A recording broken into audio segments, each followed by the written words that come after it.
Lokvani news network, बातमी मागची बित्तम बातमी.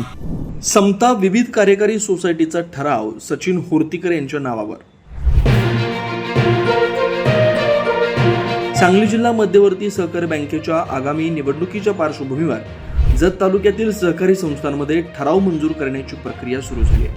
उमदी येथील समता विविध कार्यकारी सोसायटीनं महत्त्वाचा ठराव सर्वानुमते मंजूर केला. समता विविध कार्यकारी सोसायटीच्या संचालक मंडळाच्या बैठकीत जत तालुका युवक राष्ट्रवादी काँग्रेस पार्टी शरदचंद्र पवार पक्षाचे तालुका अध्यक्ष तथा युवा नेते सचिन मल्लेशप्पा होर्तीकर यांना सांगली जिल्हा मध्यवर्ती सहकारी बँक निवडणुकीसाठी उमेदवार, मतदान, सूचक व अनुमोदन देण्याकरता मतदानाचा अधिकार देणारा ठराव एकमतानं मंजूर करण्यात आला. सचिन होर्तीकर हे राष्ट्रवादी काँग्रेस पार्टी शरदचंद्र पवार पक्षाचे ज्येष्ठ नेते जयंत पाटील यांचे निकटवर्तीय म्हणून ओळखले जातात. जिल्हा मध्यवर्ती सहकारी बँकेच्या निवडणुकीच्या अनुषंगानं सहकारी संस्थांकडून प्रतिनिधी निश्चित करण्याची प्रक्रिया सुरू आहे. त्याचाच एक भाग म्हणून उमदी तालुका जत येथील समता विविध कार्यकारी सोसायटीनं हा ठराव मंजूर केला.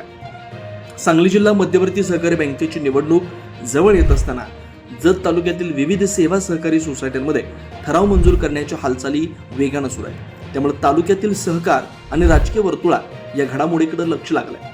लोकवाणी न्यूज नेटवर्क अशाच महत्त्वाच्या आणि विश्वासार्ह बातम्या सर्वप्रथम तुमच्यापर्यंत पोहोचवत राहील. त्यामुळे चॅनलला सबस्क्राईब, व्हिडिओला लाईक आणि शेअर करायला विसरू नका. लोकवाणी न्यूज नेटवर्क, बातमी मागची बित्तम बातमी.